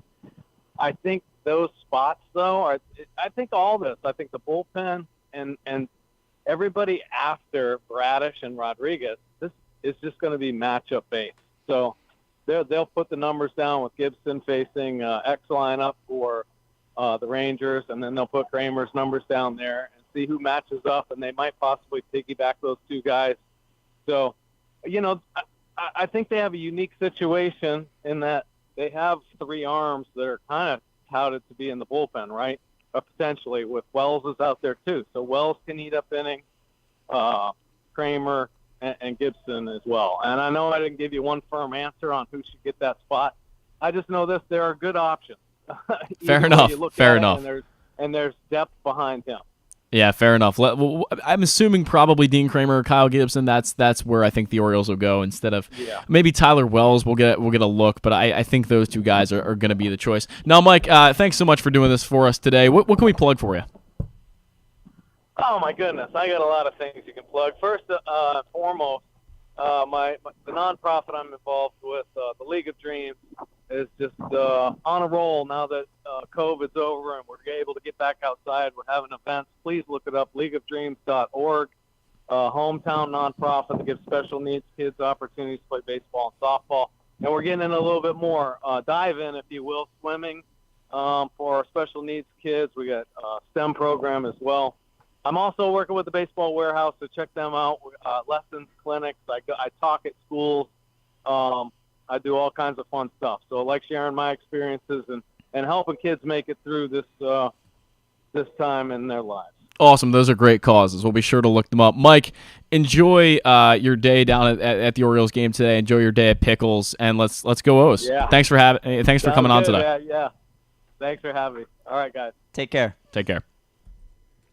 That was Mike Bordick, the shortstop to replace Cal Ripken Jr. on the Baltimore Orioles. Just an incredible guy. We saw him on Masson for so many years, and he knows his stuff. Like, this guy, if there's anybody to talk to about the playoffs, it's this guy. 7 different postseason series, 2 World Series. Unfortunately, he never got a ring. I feel bad for Mike on that one. I really wish he had gotten a ring. I do want to say League of Dreams, that organization, nonprofit that he runs, I believe he co-runs it with Frank Kolarik, who is a Catonsville guy. His son Adam has pitched in the majors. Yep. And actually, my grandmother used to babysit Frank, who's the guy that Mike does League of Dreams Interesting. with. So I wish I had mentioned that to him. It didn't occur to me until he plugged it at the end. But they run that together. It's a great cause. Very cool. Definitely consider helping them out. Yeah, Mike's always been involved in a lot of good things, and he's just very good guy. Again, he can certainly speak to the energy that's going to be in the stadium today. He's down at Pickles, which is awesome too. So I guess say hi to Mike Bordick if you're down at Pickles right now. Now, don't forget the Toyota Tacoma comes in a range of models and trim lines. You can choose the perfect Tacoma to reflect your unique personality and driving habits. Check out buyatoyota.com for deals on new Tacomas from your local Toyota dealer today. And the Baltimore County Police Department, they're hosting a hiring event Saturday, October 28th. It'll take place at the Public Safety Building, 700E, East Joppa Road in Towson. And applicants can complete multiple parts of the hiring process, including agility testing, written testing, and the ability to apply on the spot. Members of our specialized units will be in attendance to further discuss career opportunities with the police department. And starting in the afternoon, there will also be a trunk or treat event that is open to the community, even if you're not interested in joining the BCPD. To find out more, contact their office at 410-887-4584 or 410-887-5521. That's what we got. Break 2 coming up. Orioles banter on the way. We're going to preview everything to happen in this ALDS for the Orioles. The first game here in Baltimore since October 11th, 2014 for a playoff game. Bat around. Break 2. The Baltimore County Police Department is now hiring with competitive salaries, including for experienced police officers, starting salaries between over $68,000 and over $82,000 based on your prior service time, accepting up to 7 years of service times with only 6 weeks in the academy, minimum of 2 years prior experience. And police cadet starting salaries at over $32,000 must be between the ages of 18 and 20, but you can apply starting at 17 and a half. Must have a high school diploma or GED equivalent at the time of the hire, U.S. citizen at the time of the hire, and a valid driver's license. So if you have a passion for service and want a career for life, now is the time to join the Baltimore County Police Department. Call 410-887-5542 or visit joinbaltimorecountypd.com. Gambling can be a fun and entertaining experience, but there are risks involved. If you're planning on betting on the game at the casino or on your phone or computer, know your limit, stay within it. Set a budget and a time to stop. Remember, gambling isn't a financial solution, and it doesn't mix well with alcohol or drugs. Know the risks and have a plan before you begin gambling. For free and confidential services, call 1-800-GAMBLER 24/7 or go to helpmygamblingproblem.org. The Maryland 5-Star returns to iconic Fair Hill October 19th to 22nd, marking the next chapter in Maryland's equestrian tradition. Best described as the triathlon of horse eventing, you won't want to miss this thrilling sport. Enjoy a fall festival with local fare, retail vendors, and tons of family fun. Come for the event and stay for the experience in Cecil County, home to the Chesapeake Bay waterfront with vibrant small towns and accommodations to suit every desire. It's the place to be in October. Visit Maryland5star.us for tickets. Come for a game, stay for everything else. Book an unforgettable fall getaway in Charm City. Enjoy only in Baltimore festivals, mouthwatering eats, and endless entertainment. Treat yourself to a staycation in the heart of downtown, or try one of the city's many charming neighborhood hotels. And don't miss out on packages for free parking, breakfast, and more. Plan your stay at baltimore.org/hotels. Why bet with the big boys this football season? Instead, try your hand with the local book, Superbook Sports, this fall. Superbook Sports is the book next door. Just a dedicated team of the best odds makers in Las Vegas, making sure you get the best prices and parlays anywhere. And now, Superbook will give you a bonus of up to $250 when you sign up and wager on the same day and use the promo code PRESSBOX23. So bet with the best and use promo code PRESSBOX23 this football season with Superbook Sports. Visit superbook.com for terms and conditions. Gambling problem? Call 1-800-GAMBLER. Picking a restaurant to try for the first time? Let's look at the Costas Inn. Here's a few checklist items. Quality of the food? Check. Quality of service? Check. Does restaurant have plenty of free parking? Check. And finally, does restaurant have delicious steamed crabs, crab cakes, crab soup, and specials galore? Check, check, check. Costas Inn, 4100 North Point Boulevard. They check all the boxes. What's up, everyone? It's Tyus Bowser, and I've had so much fun hanging out with Rita and putting up with Glenn the last couple years that I've decided to do it again. Season 3 of the Tyus Bowser Show is happening this year, as we'll be all over town, giving you the chance to get to know me and some of my teammates. As we talk football, life in general, and just say what needs to be said. You can find out more about the show by going to PressBoxOnline.com/Bowser. If you don't live in the area, you can watch the shows live on Facebook and YouTube. And if you miss one, you can listen Friday nights at 105.7 The Fan. So we'll see you all season long for the Tyus Bowser Show, a partnership of PressBox and Great Ace Memorabilia. The next Tyus Bowser Show is Tuesday, October 17th at Mother's North Grill in Timonium. It's brought to you by Superbook Sports and AJ Michaels, and if you or a loved one have a gambling problem, visit helpmygamblingproblem.org.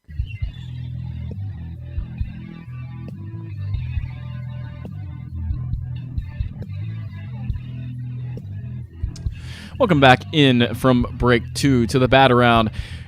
Ryan is here with me again today. Paul Valley on vacation this week. He's missing a good one here because there's been a really good show so far. We've had Stan the Fan Charles for his weekly segment on at 9:25, and then Mike Bordick just joined us. If you didn't catch that, at 10 o'clock, we were just talking about how Bordick is the best guy to hear from. 2 World Series appearances, pretty awesome stuff. So we were glad to have him in. By the way, PressBox is Glenn Clark Radio. It's the definitive place to find the best daily discussion of Baltimore sports. Watch every show weekday from 10 to noon at youtube.com/PressBoxOnline or facebook.com/PressBoxSports. Or listen at PressBoxOnline.com/radio with podcasts available on iTunes, Spotify, or anywhere you get them. You never know who might pop up on GCR this week. The guys were joined by Hall of Famer Cal Ripken Jr., Ravens running back Melvin Gordon, Maryland legend Sean Merriman, and ESPN's Tim Kirkchin. You can find those interviews and more at this week's Tyus Bowser Show and special guest Justice Hill and the Glenn Clark Radio Week in Review feature at PressBoxOnline.com.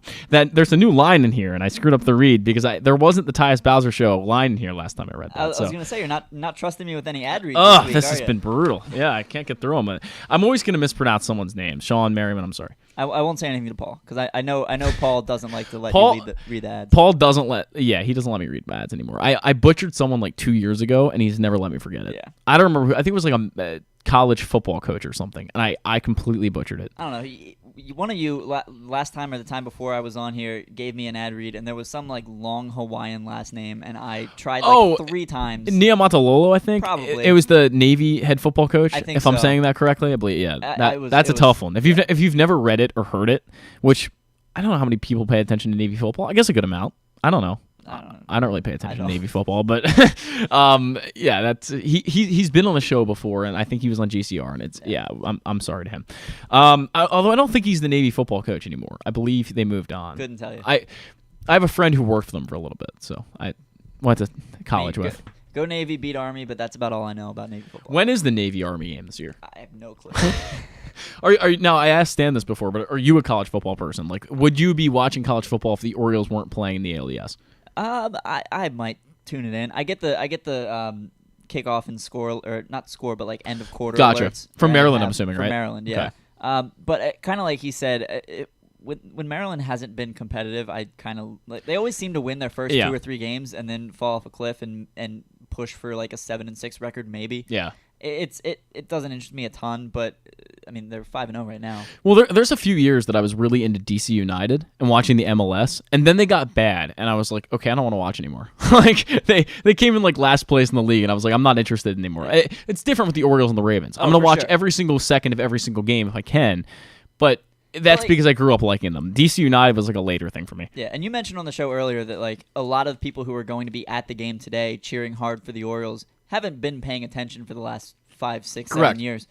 And like and even maybe the regular season. Like some people might just say, it's a playoff game, I want to go to that. Yeah, and there's a part of me that wants to gatekeep a little bit. That's just my natural inclination. And I don't do that. Like there's something inside of me is like they don't want it as bad as I do. But at the same time, like we talk about how our investment in like Terps football. So like I get it. Yeah, 100%. To watch when a team is good. I understand that. I mean, here's the thing about gatekeeping. I'm not a gatekeeping fan, but I think this is one of those situations where you go, okay, I really did see this team go from an 100-loss team just a few years ago to an 100-win team this year. That's more special for me than it is for you. Yeah, undoubtedly, that's the truth. But you take your own personal pride in that. It's not something I would begrudge someone else for not having paid attention. Yeah, 100%. At the same time, if you didn't have my back when Stevie Wilkerson was pitching for the Orioles, maybe you'd kind of a little bit less deserve Grayson Rodriguez.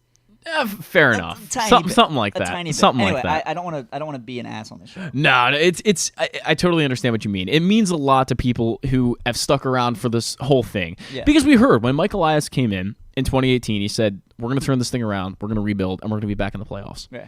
They're back in the playoffs as the number 1 seed, as an 101 win team. Yeah. That's not just getting back to the playoffs. They dominated. Yeah. I've been saying for a long time on the show that I would be happy if our rebuild. I say the Orioles rebuild worked out like the Milwaukee Brewers did, where they're in the playoffs consistently every year. They never win, and they never really get that close to winning. They've never been in a World Series in the past, I can't remember how long. It's been a while. It's been a really long time. It might be 82. Yeah, that sounds right. Something a while ago, 30, 40 years ago. I don't know. But you look at the Brewers and you say, okay, that's kind of a model because they just get to the playoffs. That's enough.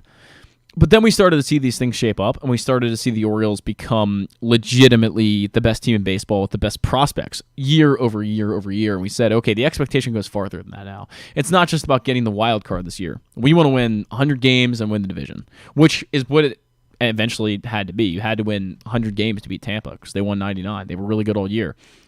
This is a moment, I guess, to reflect on what happened this season because you look back and the Orioles could well be, who knows, they could well be bounced this week, and we could be sitting here next Saturday, Paul and I, and say, well, it was a great season. Look forward to next year and Jackson Holiday and all those great things. But this is the time to reflect on what's happened this year, and it was just an unbelievable regular season that's led us all here to the ALDS. And let's preview that. ALDS, Orioles, and Rangers. We've already talked about it quite a bit on the show.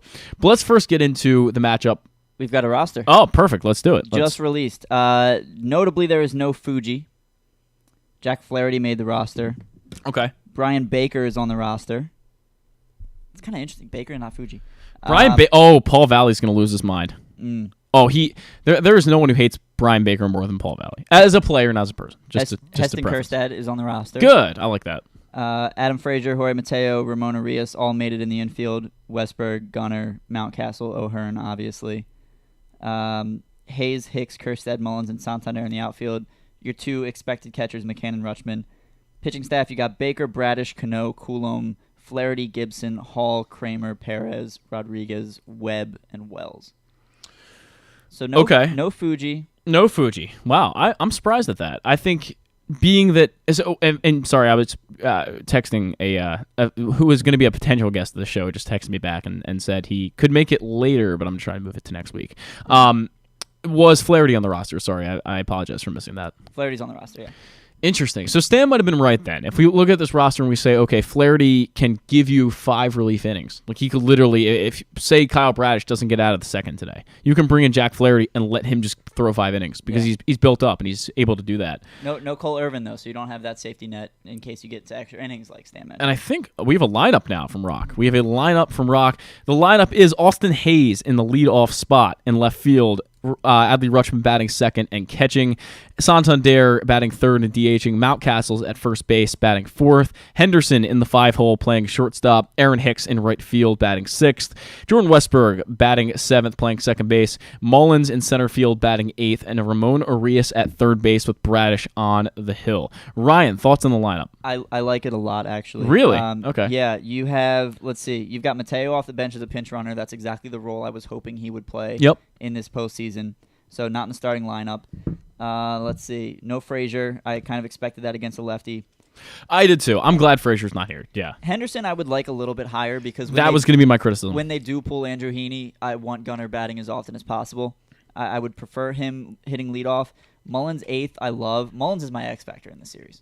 And we can get to that. Mullins struggled down the stretch. He hasn't been the same player that he was, save for that ridiculous inning in Seattle. I think if Mullins returns to somewhat of the form we saw from him 2 years ago, where he hits 1, maybe 2 homers, steals a bag, maybe 2, and plays exceptional defense, I'd like to see him get on base a little bit more. He's been popping up a lot, which I don't like. I haven't... sorry, Dom. I'll let you finish. I was just going to say, I think if Mullins plays a decent series, he's a massive turning point for the Orioles. Yeah, and by the way, I want to make sure I can get in the payoff pitch around the league because we ran out of time for that. So I'm going to get it in real quick. Go for it. Bailey Ober goes for the Twins today. Justin Verlander goes for the Astros, 4:45 in Game 1 in Houston. Ranger Suarez goes for the Phillies. Spencer Strider goes for the Braves. That's 6:07 in Atlanta. And then D-backs and Dodgers, Merrill Kelly and Clayton Kershaw at 9:20 at Dodger Stadium. So that's what we got on tap. But let's get back to the O's because that is the important thing of today. Yeah, I'm still Baker over Fuji is weird. Baker over Fuji is a decision that I'm not sure I would have made. I mean, Baker. Here's the thing, Fuji's issue is command. Yes, right? And we don't know what version of him we're gonna get. Correct. Yeah. Brian Baker's issue is command. He walks. Yeah. I think he walked like 5 per 9 this year. And throws a lot of meatballs. He throws a lot. Lot of meatballs. A lot of meatballs and a lot of pitches that aren't competitive. Yeah. Why take that chance with Baker when I don't know. when you put Fuji in there, you know there's at least a chance he's going to absolutely dominate. It's especially weird because you really haven't seen a lot of Brian Baker this year. Like, you've seen him for, half the year maybe on the roster? I don't know. Yeah, he was up and down a little bit. One other question. Sorry, I missed it. Cole Irvin, is he on the roster? No. Interesting. So I guess it came down probably for them for a long relief guys, either Cole Irvin or Jack Flaherty. And it appears they went with Flaherty. Now, this means we're going to have Kyle Gibson start a game, most likely, Game 4. If Kramer gets 3, Gibson gets 4. This John Means news is big. It is. And we didn't even have a chance to talk about it. We heard from Bordick on it, and he was taken aback by it, as I think we are too. We just found out. 4 starts that John Means made, and he was good in all 4 of them. Pretty good. Good is a relative term, I guess. But he was solid enough to win them ball games. And that's what I expect from John Means every time out. He's not going to put up 10, 12 strikeouts. That's not who he is. But he's a guy who's going to give you maybe 4 or 5, and he'll throw his fastball, he'll throw his changeup, and he'll use him effectively. That's who he is at this point. That guy is going to be sorely missed because Dean Kramer has not been very good as of late until the last few starts of 2023. He was okay, but I don't know what to expect from Dean Kramer. I really don't. And Kyle Gibson, I think he's going to come out and be the guy. I really do. I agree with that. I have more confidence in a postseason game in Kyle Gibson than I do with Kramer. He's going on Game 3 for me. He's going Game 3. I want the guy who's been there before, who's been in the postseason, albeit not very much, but he's been there before, and I want that guy. He also is very familiar with Texas Stadium.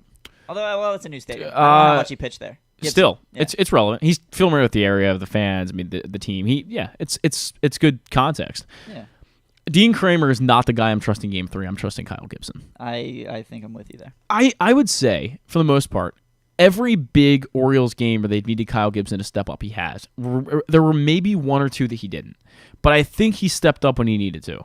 The big thing for me with Gibson is if we come out and put up a couple runs in the first couple innings, he's got to respond, shut him down. Right. And I think that's huge. I look at this game today and I say, I want Austin Hayes to get on board lead off. He's got to get on the board. Whether walks, I don't care. I want him on base. Get the lineup to Mountcastle against the lefty in the first inning. Exactly. And then you have Gunnar Henderson behind him, who doesn't hit lefties as well as he does righties, but it's Gunnar Henderson. He hit lefties better down the stretch. Did he? His season interesting. His season numbers are pretty significant splits. Yeah, but he started to make some good contact against lefties. That's good to know.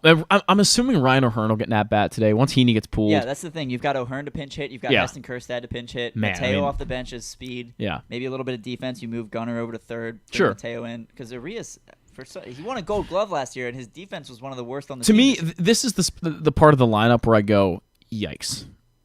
I look at Arias, and I'm like, the Orioles still, that's their biggest weakness going into the offseason, is they have to find someone, and maybe it's just Jackson Holliday, you move Gunnar Henderson to third, and you put Jackson at short, and that's maybe it. Maybe it's Holliday, maybe it's Joey Ortiz, maybe it's Norby, maybe it's any Cody of those guys. Sure, it's going to be a problem because it might be a problem in this postseason, but it won't be a problem next year. They'll find a guy. It can't be another platoon rotation of Adam Frazier, Jorge Mateo, and Ramon Arias. It can't be. Ramon Arias did nothing for me this year, and I said it to Paul last week that it was a hot take because he did win a Gold Glove this year. I didn't think his defense was as good as last year. It wasn't. Not even close. The metrics back that up. Not even close. The only worst defender on the team this year, I believe, based on outs above average, was Adam Frazier. Really? Yeah. Wow. So he was that low.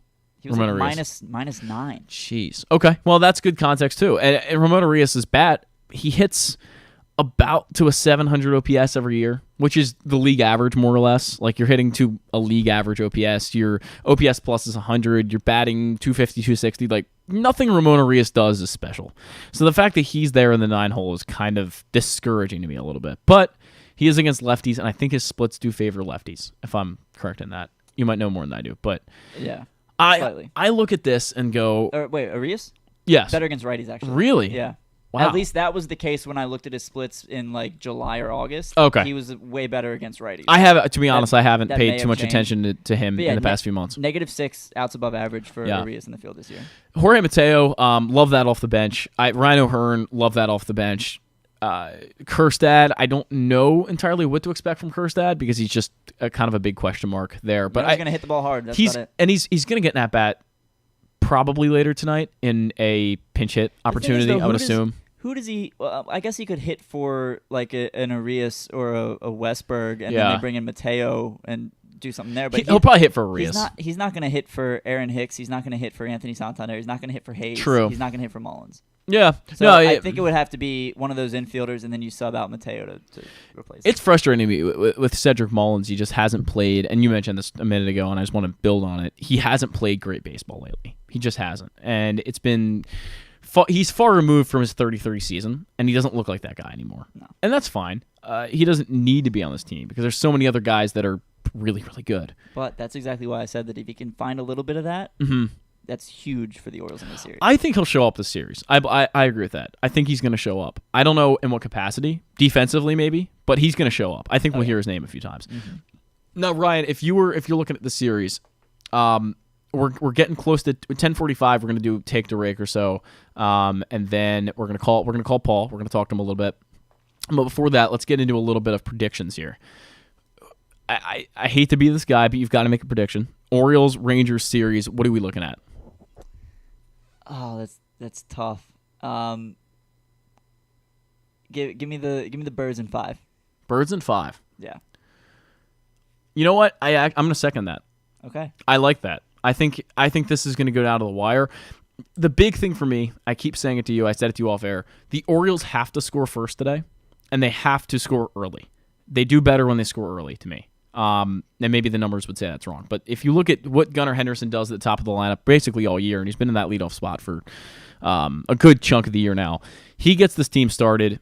Now he's going to have the chance to really get them started being in the 5 spot. First 3 guys get on, something like that. You can really do some damage to Texas in the first inning. That would be absolutely huge. Definitely. So I think getting out there and doing that. Kyle Bradish, I have the utmost confidence in Kyle Bradish. I see Kyle Bradish going out there today and giving you 6 1-run innings. Okay. 6 2-run innings. Something like that. Yeah, like I don't think he's going to be as dominant as we've seen him because it's the playoffs and Texas is probably the best lineup in the playoffs right now outside of the Braves. But you look at it and you say, this guy's just been excellent down the stretch. He's rested. He should be ready to go. I'm going to give him 5 2/3, 2 runs, 1 earned. Okay. 8 strikeouts. There was That's oddly specific, but I like it. There was a start earlier this year. I wish I could remember exactly what game it was, but he came out, and I think he had like 3 perfect innings to start off the game. Wow. And I remember it being a big game for the Orioles, and I tweeted something about how his presence on the mound that day I could only describe as FU energy. Yeah. That's what I'm looking for out of Bradish today. And I think he's got that in him in this kind of atmosphere. I think he's going to ride the momentum of what was a really, really good season. Yeah. And I think his mindset today is going to be no one can touch him. Today is the to me the definition of what's the best way to say this? Today's the day he truly defines himself as an ace. Yeah. If he pitches well. That's what he's going to do. He's going to truly define himself as the number 1 guy. Can't wait for the takes if he gives up 4 runs in 4 innings. Hey, we're not predicting that that's not going to happen. My prediction is 6 innings of like 1 or 2 run ball, but I'm not saying it could go. It's not going to go the other way either. Baseball's a crazy game, and this is a really crazy lineup, and I have no idea, frankly, but I think he's going to pitch well. And this lineup, you just got to hope they back him up a little bit. The lineup, now this is my question for you, Ryan, because we looked down at the last few games the Orioles played in 2023. Nothing was great. They didn't really hit that well. Now, they obviously, the last few games of the series, against Boston, they knew they won. And they kind of just threw in the towel. Like they knew they had it all. But even the few games before that, they weren't hitting the way you expected them to. Do you think that's going to carry over in any capacity today? Nope. Okay. No, I don't. I think that this team has had stretches throughout the year where they haven't hit for a few days at a time.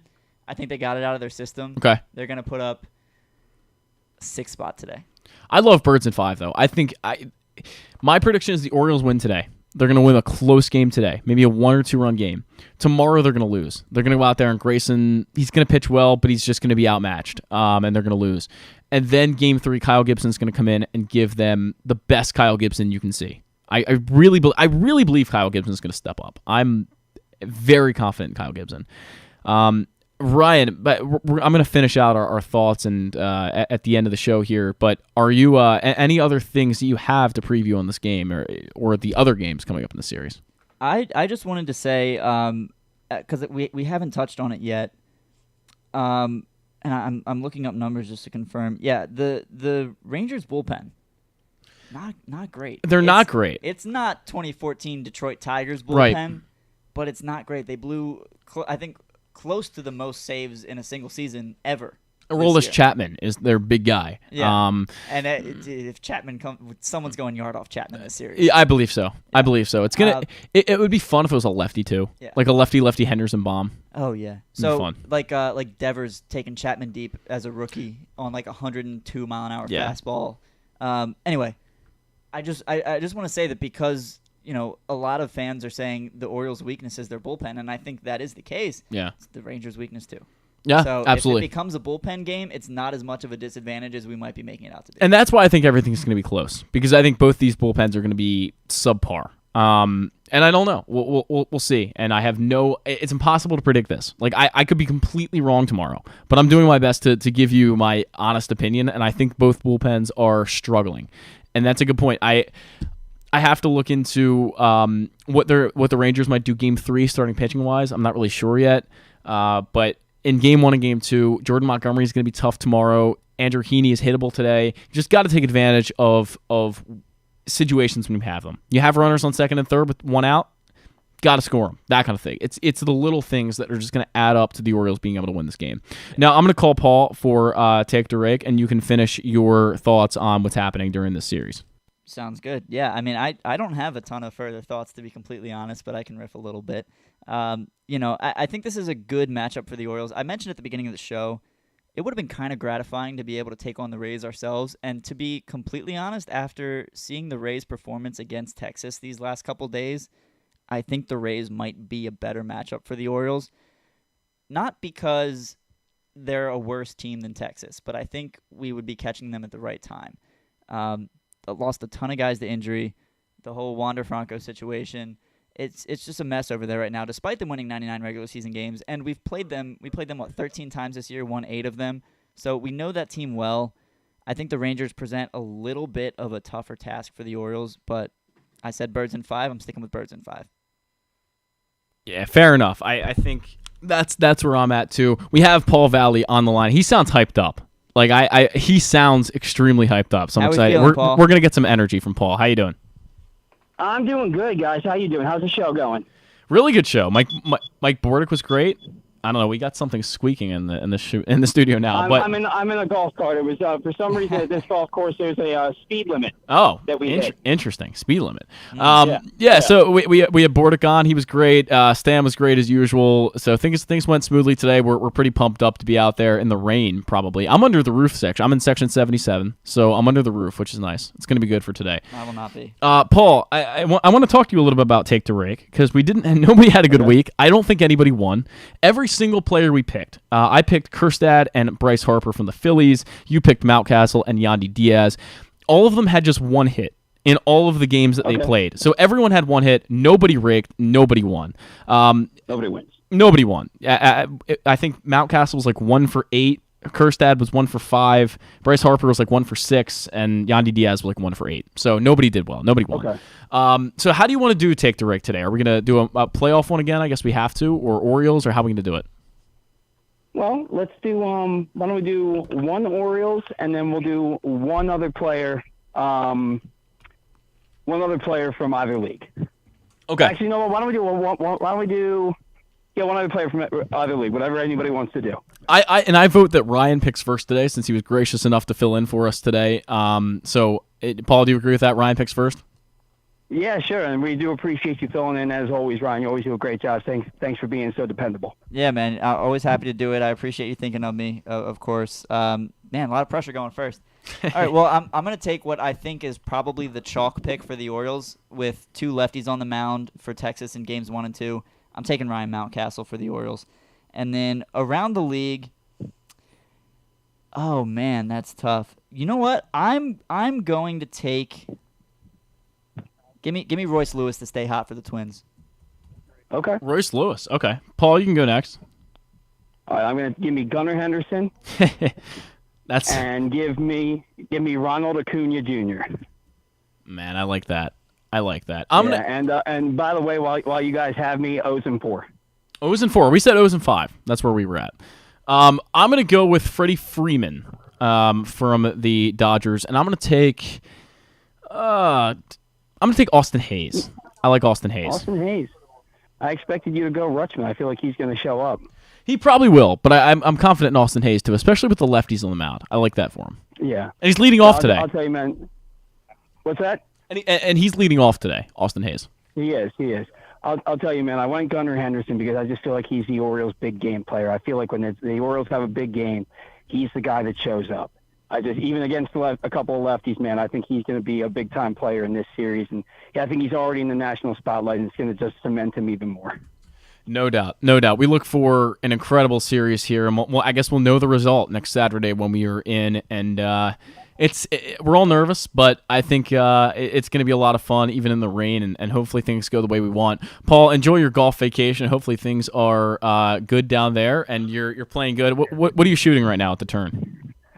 So at the turn, if I can try and add it up real quickly, 5, 10, 15, 20, and then 32, and 6. There's no way. I think I shot a 38 on the front. A 38? I think I just shot that can't be right. I'm sorry. That's a 42. 42 is still halfway to 84. Hey, that's good stuff. Yeah. Well done. Hey, stay under the speed limit, all right? I'll do my best, guys. Have a great show. Enjoy the game today, and hopefully we'll be talking about a win and the ALCS next week. Thanks, Paul. Go O's. See you. That was Paul Valley, host of the Bat Around. Ryan, do you want to run? My family's been out front for about 20 minutes. So wow. I'm gonna head out. I hate to dip out early. Go Orioles. Go Ravens. Go into Pittsburgh. Get a dub out there. Orioles in 5, like we said. Orioles in 5. Thank you so much for having me. Truly do appreciate it. Thanks for coming in. I know you're coming to the stadium as well. Yes. Drive safe. We'll see you down there. Hopefully, we don't miss any of the festivities. I think the rain. I think we'll be fine. We'll be good. So, but yeah, I don't want to leave them hanging anymore. So, sure. Thank you so much, and I'll see you next time. Thanks for coming in, Ryan. Appreciate it. That's Ryan Blake. He is one of our favorite guests on the show. He comes in and co-hosts for us graciously, as I said. So we appreciate Ryan. We're going to catch a break. When we come back, we're going to finish things out here, talk a little bit of Ravens, a little bit more O's, and then it'll be up to the O's to go in a series. Come for a game, stay for everything else. Book an unforgettable fall getaway in Charm City. Enjoy only in Baltimore festivals, mouthwatering eats, and endless entertainment. Treat yourself to a staycation in the heart of downtown, or try one of the city's many charming neighborhood hotels. And don't miss out on packages for free parking, breakfast, and more. Plan your stay at baltimore.org/hotels. What company has the expertise to make your home healthier by purifying your air and killing all viruses, allergens, and bacteria? A.J. Michaels, Heating and Air Conditioning in Baltimore and Annapolis, ajmichaels.com. The Maryland 5-Star returns to iconic Fair Hill October 19th to 22nd, marking the next chapter in Maryland's equestrian tradition. Best described as the triathlon of horse eventing, you won't want to miss this thrilling sport. Enjoy a fall festival with local fare, retail vendors, and tons of family fun. Come for the event and stay for the experience in Cecil County, home to the Chesapeake Bay waterfront with vibrant small towns and accommodations to suit every desire. It's the place to be in October. Visit MarylandFivestar.us for tickets. Gambling can be a fun and entertaining experience, but there are risks involved. If you're planning on betting on the game at the casino or on your phone or computer, know your limit, stay within it. Set a budget and a time to stop. Remember, gambling isn't a financial solution and it doesn't mix well with alcohol or drugs. Know the risks and have a plan before you begin gambling. For free and confidential services, call 1-800-GAMBLER 24/7 or go to helpmygamblingproblem.org.